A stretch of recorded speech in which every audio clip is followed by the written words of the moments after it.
Good morning, YouTube, School of Light. My name is Reno Betha, as you might know if you have not been on the previous read through the Bibles. Today is actually a real special day in many ways, but in remembrance, it is 2 years to the day that we had the funeral for my dad and buried my dad. And I was honored to do the reading in Mass today, and then we went to the cemetery and stuff. And so, before we go to do um, some activities, me and my daughter and my girlfriend, I had, I thought, just only have maybe 20 minutes before I got to do some like packing and stuff like that. And I thought I'm just going to go ahead and read Joshua chapter 9. And today's in honor of my dad, Ramon Betha. Now, when all the kings west of the Jordan heard about these things, those in the hill country, in the western foothills, and along the entire coast of the great sea as far as Lebanon, the king of the Hittites, Agarites, Canaanites, Perizzites, Hivites, and Jebusites, they came together to make war against Joshua and Israel. However, when the people of Gibeon heard what Joshua had done at Jericho and Ai, they resorted to a ruse. They went as a delegation whose donkeys were loaded with worn-out sacks and old wineskins, cracked and mended. The men put worn and patched sandals on their feet and wore old clothes. All the bread of the food supply was dry and moldy. Then they went to Joshua in the camp at Gilgal and said to him and the men of Israel, "We have come from a distant country. Make a treaty with us." The men of Israel said to the Hivites, "But perhaps you live near us. How then can we make a treaty with you?" "We are your servants," they said to Joshua. But Joshua asked, "Who are you and where do you come from?" They answered, "Your servants have come from a very distant country because of the fame of the Lord your God. For we have heard reports of him, all that he did in Egypt, and all that he did to the two kings of the Amorites east of the Jordan, Sihon, king of Heshbon, and Og, king of Bashan, who reigned in Ashtaroth. And our elders and all those living in our country said to us, 'Take provisions for your journey and go and meet them and say to them, we are your servants, make a treaty with us. This bread of ours was warm when we packed it at home on the day we left to come to you. But now see how dry and moldy it is? And these wineskins that we filled were new, but see how cracked they are? And our clothes and sandals are worn out by a very long journey.' The men of Israel sampled the provisions, but did not inquire of the Lord." You got to inquire of the Lord. The men of Israel sampled the provisions, but did not inquire of the Lord. Then Joshua made a treaty of peace with them to let them live, and the leaders of the assembly ratified it by oath.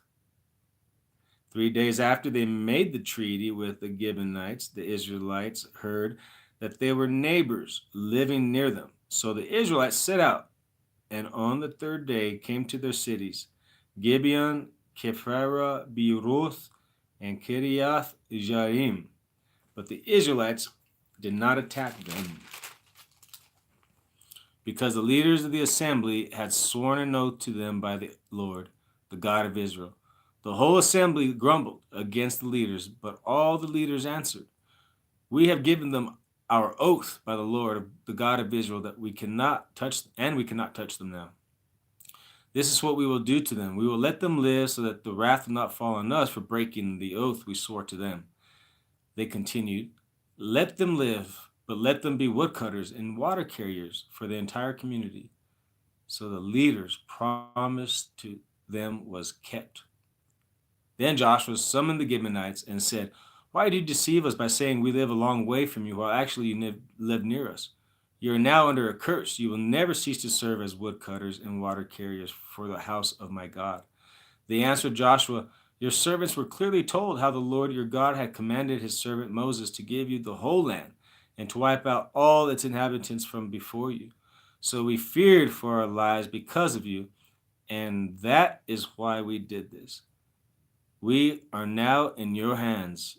Do to us whatever seems good and right to you. So Joshua saved them from the Israelites, and they did not kill them. That day he made the Gibeonites woodcutters and water carriers for the community and for the altar of the Lord at the place the Lord would choose. And that is what they are to this day. And that is what they are to this day.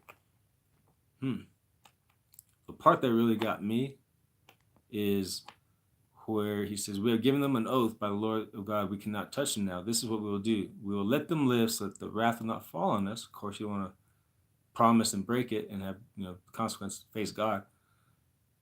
They continued, let them live, but let them be woodcutters and water carriers for the entire community.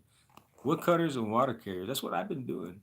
I've been cutting wood for the household and water carrying it for the animals. But this is not that kind of water carrier, I guess. But also it's really similar to my situation. Who else in the world's cutting wood for their family and taking water to the animals, except for farmers and ranchers, right? So let's see. Let them live, so the wrath will not fall on us for breaking the oath. And then the other one that really stuck out is if you go to verse 13 on chapter 9 of Joshua, and it says, and these wineskins that were filled now were new, but see how they are cracked now. And our clothes and sandals are worn out by the long journey. Then the men of Israel sampled the provisions. So they're like, all right. They sampled the provisions, but they did not inquire of the Lord. So they made a treaty with them. So what that's saying is if you would inquire of the Lord before you make a decision, then you're going to have, in this case, the Lord would have just said, hey, these guys are close and this is deception. This is a deception thing.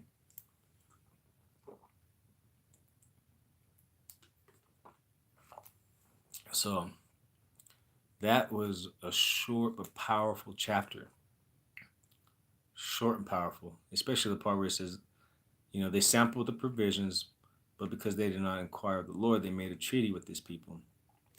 In other words, they took what these people said, which was a lie, as the truth. That's part of the meditation part of reading the scriptures.